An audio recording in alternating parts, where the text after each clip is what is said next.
Hello mga kumari kong hilaw.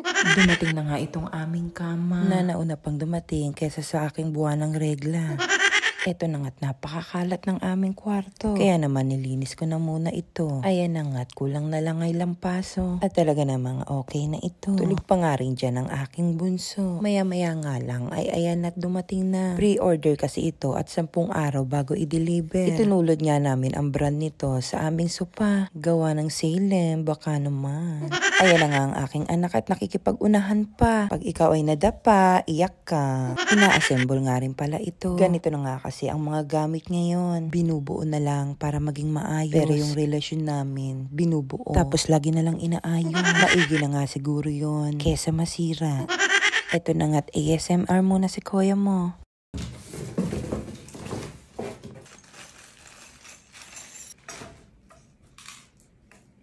Makapal na nga rin ang ginamit na kahoy dito. Solid good lumber nga ito. Tinatanong ko nga kung meron nga bad lumber. Kasi nga masama naman ang ugali ng hihiga dito.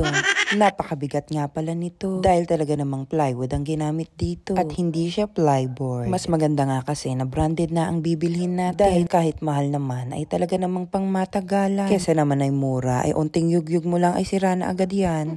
Tama pa naman yan ay talaga namang gamitin yan. Eto na nga't natutulog ang bata at magigising na. Kasi naman si kuya ang ingay-ingay. Siya naman sa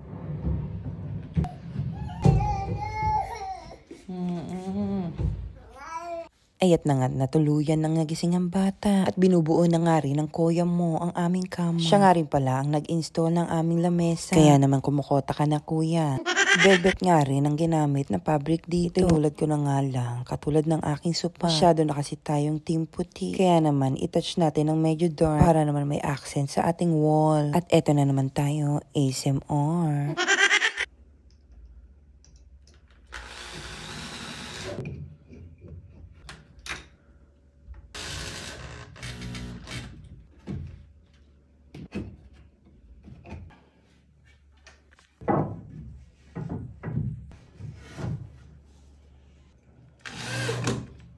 Ayan na nga't kinakabit na at malapit nang mabuo. Sa sobrang tibay nga nito ay lahat yan nakatornilyo. Nadala na nga kasi kami sa kama na walang tibay. Kaya naman sinigurado na namin ang bibilhin namin. Ewan ko na nga lang kung tatagal ito. Dahil sigurado, gamit na gamit ito.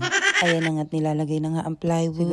Sigurado ako na sobrang tibay na niya. At hindi na basta-basta masisira. Ayaw ko nga rin kasi ng bakal at lumalangit-ngit. Siyempre, alam niyo na yun. Ayan na nga't hindi na nga kami matutulog sa sahig. Ang problema ko na nga lang nito ay si Ayel na malikot matulog. Pero siyempre, isipin natin kung paano ito mayuyog-yog. Diba, B? May pakama na tayo, B. Diba?